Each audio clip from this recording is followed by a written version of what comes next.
commencer, abonnez-vous.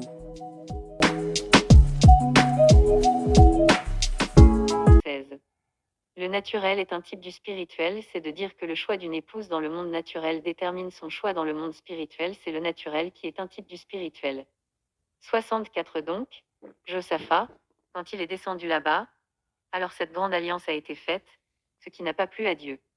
Josaphat aujourd'hui c'est l'homme l'Église. Pour comprendre la déviation de beaucoup d'églises et de ministères, pourtant initialement appelés par Dieu, nous devons aller à la source, c'est-à-dire à Babylone. Il nous faut traiter les problèmes à la racine et non à la surface. La femme d'Apocalypse 17 est une entité religieuse représentée par la grande ville ayant la royauté sur les rois de la terre, c'est-à-dire le Vatican ou l'Église romaine.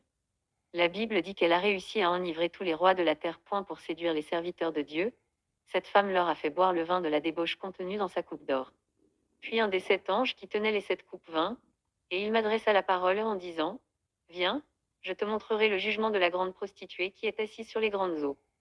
C'est avec elle que les rois de la terre se sont livrés à l'impudicité, et c'est du vin de son impudicité que les habitants de la terre se sont enivrés. » Apocalypse 17h1 2.7 coupe et la coupe des démons dont parle Paul dans 1 Corinthiens 10h20-22.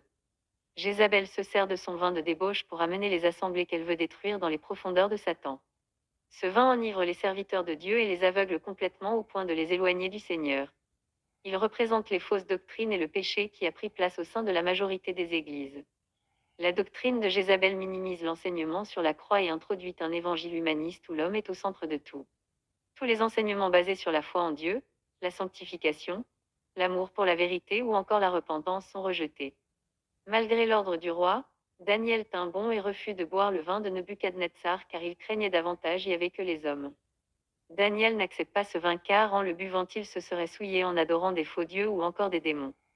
Le roi leur assigna pour chaque jour une portion des mets de sa table et du vin dont ils buvaient, voulant les élever pendant 3 années, au bout desquelles ils seraient au service du roi. Il y avait parmi eux, d'entre les enfants de Juda, Daniel, Anania, Michaël et Azaria.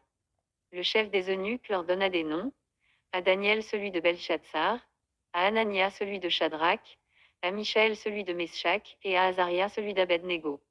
Daniel résolut de ne pas se souiller par les mets du roi et par le vin dont le roi buvait, et il pria le chef des eunuques de ne pas l'obliger à se souiller. Daniel 1h6-8.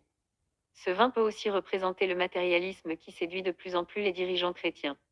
L'amour des belles choses de ce monde perd beaucoup de pasteurs. Le matérialisme est une attitude générale ou un comportement de celui qui s'attache avec jouissance aux biens, aux valeurs et aux plaisirs matériels. 1-2. Et, souvenez-vous, dans Apocalypse 17, nous avons vu la femme. Maintenant, ces mots sont clairs. Ils sont écrits dans la Bible, alors je pense que je peux les dire. Il est dit que cette femme, c'était une prostituée. Ça veut dire qu'elle était une femme de mauvaise réputation, qu'elle était censée être mariée avec un mari, mais qu'elle commettait fornication avec le monde. Et elle était une mère des prostituées, donc elle avait des filles. Ézéchiel, 23h04 elle est née, elle s'appelait Ohola, et sa sœur Oholiba, elles étaient à moi, et elles ont enfanté des fils et des filles. Ohola, c'est Samarie, Oholiba, c'est Jérusalem. Ézéchiel, 23h05 Ohola me fut infidèle, elle s'enflamma pour ses amants, les Assyriens ses voisins d'Ézéchiel, 23h11 sa sœur Oholiba vit cela, et fut plus déréglée qu'elle dans sa passion.